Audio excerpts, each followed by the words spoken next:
এই দেশ আমাদের সময়ের এই সাহসী সন্তানদের হাতেই তুলে দিতে চাই, কারণ বাংলাদেশের ভবিষ্যৎ এই তরুণরাই রচনা করবে। এই তরুণরা পরিশ্রমী, তরুণরা সাহসী, তারা মেধাবী, এই তরুণরাই পরিবর্তনকে ভালোবাসে। জামায়াত ক্ষমতায় এলে নারীরা থাকবে সবচেয়ে নিরাপদ, তরুণরাই হবে বাংলাদেশের নেতৃত্ব। ডাক্তার শফিকুর রহমান।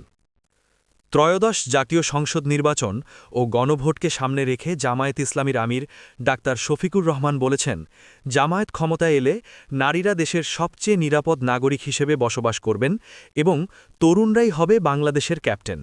তিনি বলেন, তরুণরা দেশ চালাবে আর আমরা হব যাত্রী।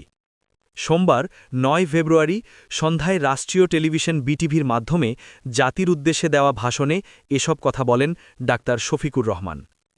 ভাষণে জামায়াত আমির বলেন, জামায়াত ক্ষমতায় গেলে নারীদের শুধু ঘরের মধ্যে সীমাবদ্ধ রাখা হবে না, বরং সংসদসহ রাষ্ট্র পরিচালনার গুরুত্বপূর্ণ জায়গায় নারীদের সক্রিয় অংশগ্রহণ নিশ্চিত করা হবে।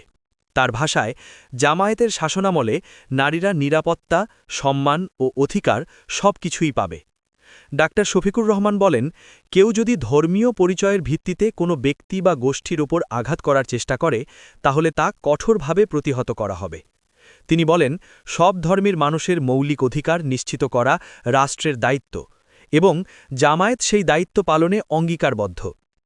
ভাষণে তিনি জনগণের প্রতি আহ্বান জানিয়ে বলেন, সততা, ইনসাফ, দক্ষতা ও কর্মসংস্থানকে হ্যাঁ বলতে হবে, আর দুর্নীতি, আধিপত্যবাদ ও চাঁদাবাজিকে না বলতে হবে। এ সময় তিনি ১১ দলীয় জোটের প্রার্থীদের ভোট দিয়ে জয়ী করার আহ্বান জানান।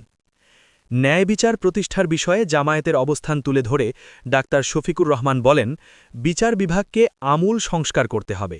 সৎ, যোগ্য ও ন্যায়পরায়ণ ব্যক্তিদের বিচারকের আসনে বসাতে পারলেই প্রকৃত বিচার নিশ্চিত করা সম্ভব বলে মন্তব্য করেন তিনি।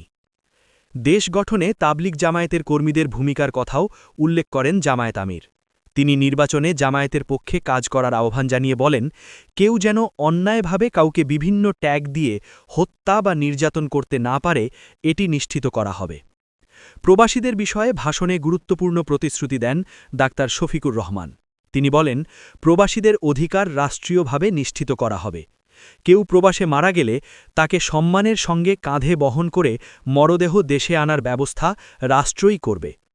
ভাষণের এক পর্যায়ে জামায়াতের নির্বাচনী প্রচারণায় নেতাকর্মীদের আচরণে কেউ কষ্ট পেয়ে থাকলে তার জন্য ক্ষমাও চান জামায়াতের আমির। তিনি বলেন, জনগণের কাছে জামায়াত দায়বদ্ধ এবং ভুল হলে তা স্বীকার করতেও তারা প্রস্তুত। ডাক্তার শফিকুর রহমানের এই ভাষণকে কেন্দ্র করে রাজনৈতিক অঙ্গনে নতুন করে আলোচনা শুরু হয়েছে। নির্বাচন যত ঘনিয়ে আসছে, ততই বিভিন্ন রাজনৈতিক দলের প্রতিশ্রুতি ও বক্তব্য গুরুত্ব পাচ্ছে সাধারণ মানুষের কাছে।